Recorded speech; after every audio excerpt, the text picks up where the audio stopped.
Do ants like to eat worms? Well, no, not technically, but I suppose they could. Show me what you got. A worm. Mom, let's go find a worm then.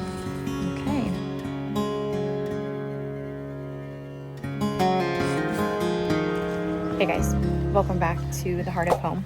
We've been out in the woods all this morning. This was our first time. Hey, you're gonna get your socks all wet. This was our first time out foraging for the 2026 season, but we just got back and I saw there was a worm on the ground and I thought, well, I suppose it's probably a great time to go check our worm bins. We have them covered. What? We have them covered right there. Those guys. Should we get them out? Oh, yeah. Yeah. I should probably explain first. The first season that we did worm farming, I actually kept the worms inside during the winter, which you might be thinking, didn't that smell? And the answer is no.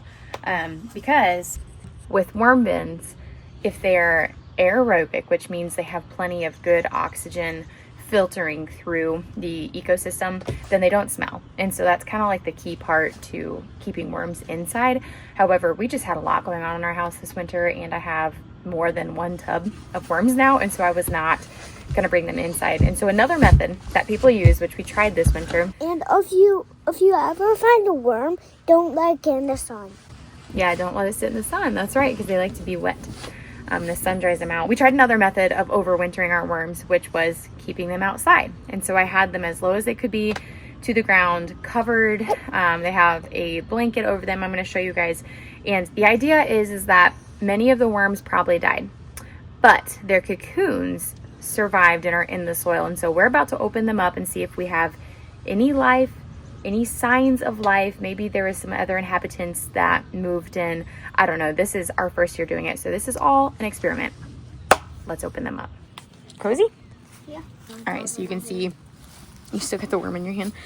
I've got just this moving blanket over the bins. We're gonna pull them out.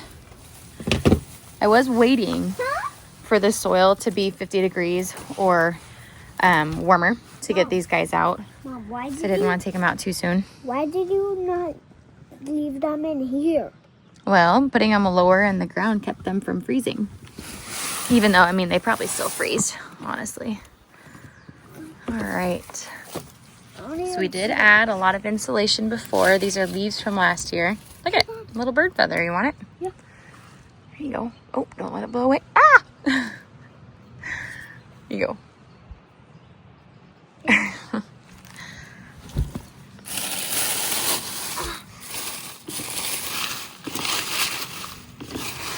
This also kept the tub from collecting a bunch of moisture. As you can see, like these aren't even wet. Now there's plenty of moisture in here, but there wasn't standing moisture. I'm actually so excited. I really hope that this method worked because it's what we'll continue to do. Otherwise, if it didn't work, worms are like 20 to 30 bucks online for another 1,000, you know. I'll have a link below if you're interested, but we'll just order some more. Again, not, you know, financially sustainable. Obviously, you'd want to keep these, but you have to do what works for you on your little homestead. Okay, he doesn't count. That's the worm we just found. We're going to set him right here for now, okay? Why does he doesn't count? Because we're trying to see if any made it through the winter. All right. I don't think Lots of moisture actually in here. More than I expected. What's moisture? It's just wetter than I expected. So the worms are having fun. All of this that I'm digging through is actually vermiculite. This is all worm poop. It'll be really great in the garden actually. So if anything, if I don't have worms in here, I'm probably, well, I don't know. Smells like poop. It does smell like poop. Yep. You know why? Why? This is a perfect example. This is anaerobic. What's anaerobic? Anaerobic means that there is not a lot of oxygen happening in here. It's not filtering through. As you can see, there's some standing water in here, which means that there wasn't a bunch of air. Which, I mean, makes sense. It hasn't been filtered for months. Looks like mud. Or sifted. I know, it does look like mud, doesn't it? Yeah. Yeah, do you know what this is though? What? Worm poop. Ew. Ew? You think that's ew?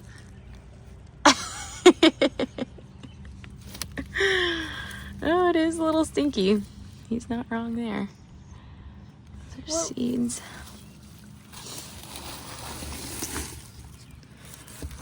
I haven't seen any dead worms. That's the interesting part. There's thousands of them in here.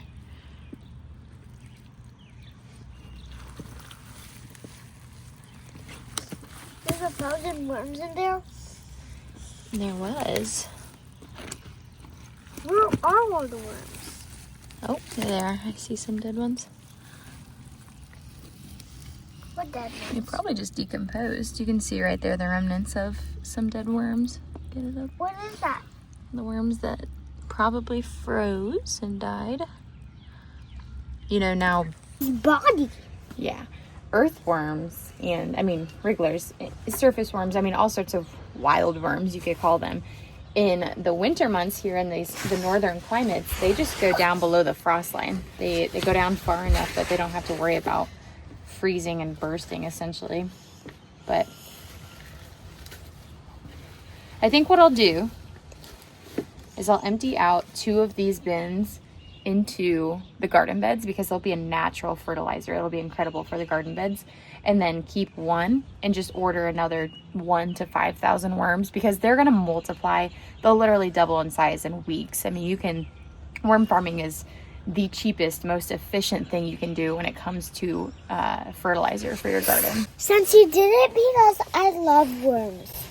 Yes, he does love worms, hence why he is protecting one right now in his hand. Can you show us the worm? Look at that.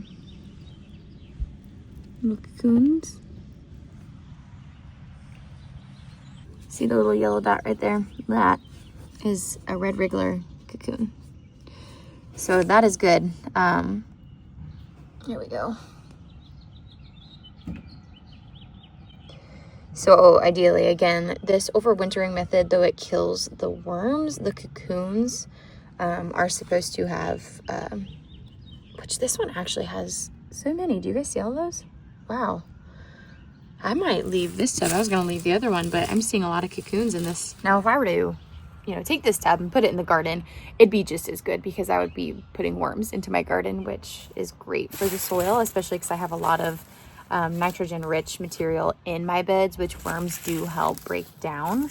So it's really, all of these are going to have cocoons in them, but this one I'm just seeing so many in, which is it's awesome. So pulling back all of what's in this tub here, you can see there's a lot of moisture in the bottom. So what I'm going to do to amend this, instead of getting rid of what's in here because we saw all those cocoons, is just take this dry carbon material. Now you can do leaves, you can do shredded cardboard, you can do paper, but I wouldn't recommend it because it gets, it like flattens all out and it doesn't, it's just not a great option. It's not one of the best things you can put in there, but if you have to, you can. Avoid sticks, obviously anything that's really hard to break down, but I'm going to set this in here. I'm going to fold the wet material back over that. We're going to pull up this side now. Kind of hard to do with one hand, but we're doing it. Making footprints up there? It's because you're wearing socks. Your socks are all wet. Hey, you're going to get your socks all wet. I'm not even doing it. All right. Yeah, I see all that standing water in there. And I smell something. Yeah, this is a very anaerobic tub. But we're gonna fix that. We're gonna amend the soil in here. You're out of here? Where are you going? Get some more dry foliage in here. Yeah, we gotta go get the baby a Yankee. Fold this over. Here we go. Perfect. And we'll put a little bit more on top. Get those sticks out of there. Good. That's going to help soak up all the moisture in this tub. Awesome. All right. Pop the lid on. We need to order. I'm gonna order some more worms as well, but Silas actually really enjoys hunting for them. So this is something you could do with your kids too, is on these rainy days, like here in Iowa in zone 5, it's actually gonna be raining for like the next 5 days, and then it's 70-degree weather. And so worms are gonna love it. They're gonna be all over. And what you can do is take a worm like this one that we found, just start throwing them in the tub. They'll learn to get along. The right ones will mate together. The wrong ones will not. And they'll start multiplying. Show you guys this as well. I've got hostas coming up here, but we used some of our old windows here and had Caleb create us some cold frames. You can knock them, Mom. No, I got it. I'm letting all the heat out right now. Can you move your foot? Thank you. We've got different, I think I did, oh goodness, I gotta look at my pictures. I take pictures with like the seed packets on the soil where everything was planted, but I believe a lot of this is kale and different spinaches, arugula, etc. We got one here and one over here next to the garlic, which is coming up lovely. It's nice and thick. This will be ready to harvest here in a couple months. And we got some more coming up on this side as well. I'm so excited. Yeah, these are windows from this house that we have renovated. We kept all the windows thinking that we would do a window greenhouse, and we never did it. We were just thinking about like, how do we maximize the space in our yard being a suburban homestead, and doing a window greenhouse was not the most efficient choice that we could make, because I wouldn't be running out there in the winter to go start seeds anyways, and I do them all inside right now, and it's fine for what we grow. And so instead we knew that we wanted chickens, and so the space where we were going to do a window greenhouse is actually going to become our chicken coop and our rabbit hutch. No, not together. Don't freak out on me. We've got a plan that we're going to attempt, and if it doesn't work, then we'll move our rabbits. But that's a whole different video. Right now, what animals we're talking about on this suburban homestead are worms.